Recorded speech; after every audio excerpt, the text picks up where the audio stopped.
नाज़रीन welcome back to दुनिया today. वक्फे से पहले बात यहां तक पहुंची कि सलमान अकरम राजा साहब जो वाया सैटेलाइट मुझे लाहौर से ज्वाइन कर रहे हैं, उन्होंने ये कहा कि मगरबी माशरों में और मगरबी माशरों के देखा देखी अब हिंदुस्तान के अंदर भी फ्रीडम ऑफ इंफॉर्मेशन की एक बड़ी आदत हो गई है, वहां पे लोगों में बड़ी टॉलरेंस पैदा हो गई है। लेकिन पाकिस्तान में अभी भी हुकूमती इदारे जो हैं, जो हुकूमती शख्सियात हैं, जो सियासी जमातें हैं, उन्हें इसमें एक दिक्कत है, वो इसको अंडरस्टैंड नहीं करे। इधर से हम डिस्कशन का आगाज करते हैं। जी सलमा, आप कुछ कहना डॉक्टर साहब देखें, ये अभी बात कर रहे थे कॉन्स्टिट्यूशन की और जो नया आर्टिकल 19A की बात की। देखें हमारे मुल्क में जिसको इंट्रोड्यूस किया 18वीं तरमीम में, देखिए हमारा जो बेसिक प्रॉब्लम ये है कि जो आइन के, जो कानून के आर्म ट्विस्टिंग करने के इनके पास बहुत से टूल्स होते हैं।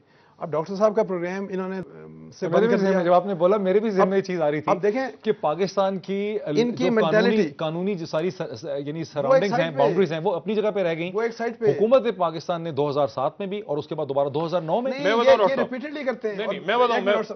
मुशर्रफ साहब ने भी किया और उसके बाद इस हुकूमत ये रिपीटेडली करते हैं। उस वक्त भी देखें ना कोई नोटिस मिला, कुछ भी नहीं हुआ और इन्होंने टेलीविजन चैनल्स बंद कर दिए, 3 महीने के लिए बंद कर दिए, इश्तिहार इन्होंने बंद कर दिए, नोटिस। आपका बिजनेस देखें, हमारे जो ये जो मीडिया हाउसेज हैं, ये बिजनेस भी तो करते हैं ना। आपने बैंक से क्या कि तो तमाम उनकी फैसिलिटीज विड्रॉ करा ली, बहुत कुछ करते हैं। अभी आपके प्रोग्राम का क्या मैं बताऊं, इन्होंने हाईएस्ट लेवल पे एक रिक्वेस्ट की उनसे, हाईएस्ट लेवल पे। पहले मुशर्रफ साहब ने की, पहले मुशर्रफ साहब ने की, अब उन्होंने रास्ता दिखाया जी, अब जरदारी साहब ने की, ठीक है ना। वो तारिक अजीज साहब, मुशीर तो सारे वही है ना, एहतशाम ज़मीर, कंपनी तो सारी वही है। वहां जाके इन्होंने ये कहा कि जी आप काइंडली ये शो बंद कर दें। अच्छा, वो शो वहां से बंद हो गया। उसके बाद यहां इन्होंने गालियां, धमकियां, जलसों में आपको पता होगा पूरे सिंध में हुआ और सारा इन्होंने तमाशा, टीवी टॉक शोज में आप यहाँ पिस्सू कह रहे हैं, गालियां दे रहे हैं बाकायदा। मैं बर्दाश्त करता रहा। उसके बाद इन्होंने कहा कि जी हमने तो बंद नहीं किया पाकिस्तान में, और यहाँ के करें, हमारे दफ्तर में करें। यहां तक आपको याद होगा एक टॉक शो में कहा कि याद होगा कि मुशर्रफ साहब का तो पोजीशन ये थी कि हमने तो कुछ किया ही नहीं। अच्छा, ये बिल्कुल ऐसे कुछ नहीं किया, यहाँ के करें। अच्छा, इनका ख्याल था कि मैं आऊंगा तो मैं डर जाऊंगा, मैं परेशान हो जाऊंगा, मैं लाइन चेंज करके हाथ पैर जोड़ लूंगा। मैं आके अपनी बात करता रहा। उसके बाद मैंने इनसे कहा कि आप हुकूमती शख्सियात को भेजना शुरू करें शो में। आखिर में इन्होंने ये डिसाइड किया, मुझे कायरा साहब मिले आज से कोई 15 दिन पहले, कहते हैं जी हमने तो एज अ पॉलिसी डिसाइड कर लिया है कि आपके टीवी चैनल पे, मैंने तो सजेस्ट किया था कि ना जाएं, लेकिन बहरहाल एग्रीमेंट नहीं हुआ, आपके शो में हुकूमत की शख्सियत नहीं आएगी। अब अगर आए ना, ये सही है, लेकिन अब ये बड़ी इंटरेस्टिंग बात है। प्रोग्राम में सबको कहता हूं, कायरा साहब ने ये सजेस्ट किया था प्रेसिडेंसी में, मेरे नॉलेज में है, मुझे कायरा साहब ने ये बात खुद बताई है कि उन्होंने ये सजेस्ट किया था प्रेसिडेंसी में, लेकिन प्रेसिडेंट ने ये बात नहीं मानी है। प्रेसिडेंट और प्राइम मिनिस्टर ने ये बात नहीं मानी है। उन्होंने कहा ऐसा नहीं करना। अब देखिए ना, डॉक्टर साहब हमारे कहीं पे कोई सेंटर एडवाइस थी, बाकी शोज में जा रहे हैं, मेरे शो में गवर्नमेंट की पर्सनैलिटी खुद आना बंद कर दी। तो डॉक्टर साहब मैं क्या करूं? एक जो हमारा फैसल रजा अब्दी साहब तो आते हैं आपके शो में, वो आए, मगर उसके बाद फैसल रजा अब्दी हमारा जो डांट पड़ी, वैसे मैंने ये सुना है कि क्यों गए थे मेरे। हमारा जो अलमिया है कि इवन जो इलेक्टेड रिप्रेजेंटेटिव्स, ये जो रूलर्स, सक्सेसिव रूलर्स को देखें भी तो ये डिक्टेटर्स बेसिकली होते हैं। इनके जहन में ये बर्दाश्त नहीं करते कि इनके खिलाफ जरा सा भी क्रिटिसिज्म हो।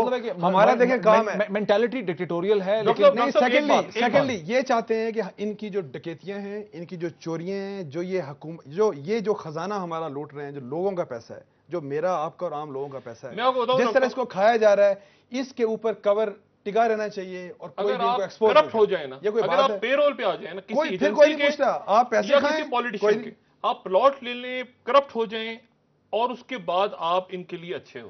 एजेंसियों के पेरोल पे आ जाएं, जो एजेंसियों के पेरोल पे आएंगे, आपकी कभी कैरेक्टर असैसिनेशन। डॉक्टर साहब पीपल्स पार्टी के लीडर ने कहा, आप जो मर्जी बोले, हुकूमत उनके भी तो मुखालिफिन निकालते हैं। नहीं, उनके वो सुनिएगा डॉक्टर साहब, सेव करती हैं, एजेंसियां सेव करती हैं। डॉक्टर साहब हमारे जैसे मरते हैं। एक तो दोनों डॉक्टर साहब देखें, मसला आप देखें ये है कि इनके लोगों ने ये भी कहा हमारे बारे में कि इनके हम हाथ काट देंगे, पब्लिकली कहा, पब्लिकली इन्होंने ये कहा। लेकिन प्रॉब्लम ये देखें कि वो हमें रोकना चाहते हैं कि जो ये काम कर रहे हैं, वो जिस तरह मैं बात कर रहा हूं, करप्शन है, बैड गवर्नेंस है, कि उस तरफ कोई ना जाए। और आप जितनी करप्शन कर लें, ऐसे साफी जिस तरह इन्होंने कहा, आप प्लॉट खा लें, या तो आप बताएं कि हमने कोई करप्शन की हो, हमने इनसे प्लॉट मांगा हो, हमने इनसे पैसा मांगा हो, फिर तो आप हमें क्रिटिसाइज करें कि जी ये जो लोग ये कुछ कर रहे हैं, वो तो उनको तो आप हर रोज बुलाते हैं अपने पास, ان کی ہر جائز نجائز بات مانتے ہیں. ذرا سلمان اکرم راجہ صاحب کی طرف چلتے ہیں. راج صاحب، ہم دیکھتے ہیں کہ پڑوسی ملک بھارت میں انہوں نے ایک بڑا ہی کمپریہنسو، بڑا ایلابریٹ، بڑا مفصل طریقہ اس کا بنا دیا ہے کہ جس بھی شہری نے کوئی انفارمیشن لینی ہے، گورنمنٹ ڈپارٹمنٹ سے اپلیکیشن ڈالتا ہے، تھوڑی سی فیس دیتا ہے، 30 دن کے اندر اس ڈپارٹمنٹ نے اسے وہ انفارمیشن دینی ہوتی ہے. پاکستان میں یہ چیز فعال طریقے پہ کیوں آرگنائز نہیں ہو پا رہی راج صاحب؟ جی میں سمجھتا ہوں اس کی دو وجوہات رہی ہیں. ایک تو یہ کہ ہمارا 2002 کا قانون کمزور تھا، لیکن اس سے بڑھ کے میں سمجھتا ہوں یہ عدلیہ ہماری جو تھی اس پہ لوگوں کو بڑا عرصہ اعتماد نہیں تھا. اب ایک فعال عدلیہ کی موجودگی میں میں سمجھتا ہوں کہ میڈیا کو، عام شہریوں کو 19A کو استعمال کرنا چاہیے، پٹیشنیں فائل کرنی چاہیے اور اس تمام قانون کو ایک تحریک کی شکل دینی چاہیے. بالآخر جو بات بھی ڈاکٹر شاہد صاحب کر رہے ہیں، انصار عباسی صاحب کر رہے ہیں، وہ تمام کی تمام بات جو ہے ٹوٹتی اس بات پہ ہے کہ ریاست کے ہر ادارے کو ٹرانسپیرنٹ ہونا ہے. کوئی چیز شہری سے چھپی نہیں رہنی چاہیے، رپورٹر سے چھپی نہیں رہنی چاہیے. مثال میں آپ کو ایک مثال میں آپ کو بھارت سے دینا چاہوں گا. 1 منٹ مجھے ایک مثال. میرے جذبات مجروح جذبات کا مجروح ہونا، جذبات کا ان کے جذبات مجروح ہوئے ابھی آپ دیکھیں. نہیں جذبات کا مجروح ہونا بات کر رہا تھا اس وقت ہنس رہی تھی. نہیں جذبات کا مجروح ہونا بالکل کانفرنس کر رہی تھی اس وقت بڑی مجروح. جذبات کا مجروح ہونا غیر اہم ہے. اچھا میں تھوڑا سا یہ ضرور کلیئرفائی کر دوں کہ ہم نے بہت کوشش کی ہے فوزیہ وہاب صاحبہ کو اس پروگرام میں انوائٹ کرنے کے لیے. وہ کراچی میں ہیں، پریزیڈنٹ غالباً کراچی گئے ہوئے ہیں، اور ان کے جو بیرسٹر ہیں جعفر رضا صاحب جنہوں نے لیگل نوٹس بھجوائے، ہم نے انہیں بھی کانٹیکٹ کیا تھا، لیکن وہ بھی کسی وجہ سے اس پروگرام میں پارٹیسپیٹ جو ہے وہ نہیں کر پائے. ایک بات اور یہاں میں ایک چھوٹی بات کرنا چاہوں گا کیونکہ ابھی کنکلوڈ ہو رہا ہے آپ کا پروگرام. میرا حل ہے دیکھیں، میں ایک بات آپ کو بتاؤں، یہ کچھ بھی کر لیں، یہ لیگل نوٹسز بھجوا دیں، ہمارے خلاف مقدمات، قتل کے مقدمات کھلوا دیں، ہم جو کام کر رہے ہیں یہ ہم کرتے رہیں گے.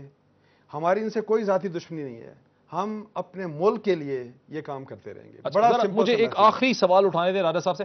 راجہ صاحب، فریڈم آف انفارمیشن کا اور جمہوریت کا، ڈیموکریسی کا آپس میں کیا ریلیشن شپ ہے؟ کیا یہ لازم و ملزوم ہے؟ اور اگر ہیں لازم و ملزوم تو کیا وجہ ہے اس کی؟ جی بالکل لازم و ملزوم ہے. جب تک ایک شہری کو پتہ نہیں کہ اس کے ساتھ ہو کیا رہا ہے، وہ کیسے اپنی اوپینین فارم کرے گا، اس نے کس کو ووٹ دینا ہے، کس کو ووٹ نہیں دینا. اس کے لیے ضروری ہے کہ اس کے سامنے مواد موجود ہو اور اس کو علم ہو کہ میری حکومت کیا کر رہی ہے. ریاست کا کوئی ستون، کوئی ادارہ چھپ کے کام نہیں کر سکتا. اور ایک مثال میں آپ کو بھارت سے یہ دینا چاہوں گا. وہاں پہ آپ کے علم میں ہوگا پچھلے 10-12 سال سے ججز کی اپوائنٹمنٹ کے حوالے سے ایک کولیجیم کا کانسیپٹ ہے. 4-5 سینئر جج صاحبان سپریم کورٹ کے بھارت میں بیٹھ کے تعیناتی کرتے ہیں. 2 مہینے پہلے ایک شہری نے دہلی ہائی کورٹ میں پٹیشن فائل کی اور کہا کہ کولیجیم جو ہے، یہ جو آپس میں کوئی بات چیت کرتے ہیں، کہتے ہیں اس کو رد کر دو، اس کو ہاں کر دو، مجھے وہ تمام نوٹنگ چاہیے. میں جاننا چاہتا ہوں کہ کس بنیاد پہ یہ فیصلے کرتے ہیں. اور دہلی ہائی کورٹ نے سپریم کورٹ آف انڈیا کو ڈائریکشن جاری کر دی کہ اپنی تمام نوٹنگز کولیجیم کی جو ہیں وہ پبلک ڈومین میں ان کو لایا جائے. سپریم کورٹ نے کیا کیا راجہ صاحب؟ میں عرض کرتا ہوں، سپریم کورٹ نے دہلی ہائی کورٹ کے ایک لارجر بینچ کے سامنے اپیل فائل کی. لارجر بینچ نے بھی سپریم کورٹ کی اپیل کو رد کر کے chief justice of supreme court of India کو ڈائریکشن جاری کی ہے کہ آپ نوٹنگز پیش کریں. وہاں پہ اتنا یہ فریڈم آف انفارمیشن، انہوں نے کہا کوئی ادارہ بھی، خواہ وہ سپریم کورٹ ہو، وہ اس سے مبرہ نہیں ہے. آخری ہمارا 1 منٹ ہے. میں ریکویسٹ کرتا ہوں کہ آپ ذرا اس ایشو کو اٹھائیں کہ سپریم کورٹ میں جو منسٹری انفارمیشن کی سیکرٹ فنڈ کی لسٹ ہے وہ چلی جائے. کون کون سے لوگ میڈیا میں ہیں جن کے بچوں کی فیسیں جاتی ہیں اس فنڈ سے، وہ کتنا فنڈ ہے. اب میں نام نہیں لینا چاہتا. سپریم کورٹ آپ چاہ رہے ہیں کہ ایک اور سو موٹو نوٹس اٹھائے اس پہ. یہ جو مشرف کون کرے گا یہ پٹیشن؟ 2 منسٹر، ایک منسٹر انفارمیشن ریزائن، لڑائی ہو گئی تھی سیکرٹ فنڈ کے استعمال پہ. سیکرٹ فنڈ کے استعمال پہ لڑائی ہو گئی، یہ مجھے بعد میں پتا چلا. اچھا وہ لسٹ میں نے دیکھی ہے، میں اس کو ڈسکس نہیں کرنا چاہتا کون لوگ ہیں. اس کو پبلک کریں. جنہوں نے پلاٹس لیے ہیں، یعنی ایک تو وہ صافی ہے نا جو بیچارے کرے، ان کی بات نہیں کر رہا. جنہوں نے بہت بڑے انداز میں جن کو نوازا گیا ہے ان کو سامنے لائیں.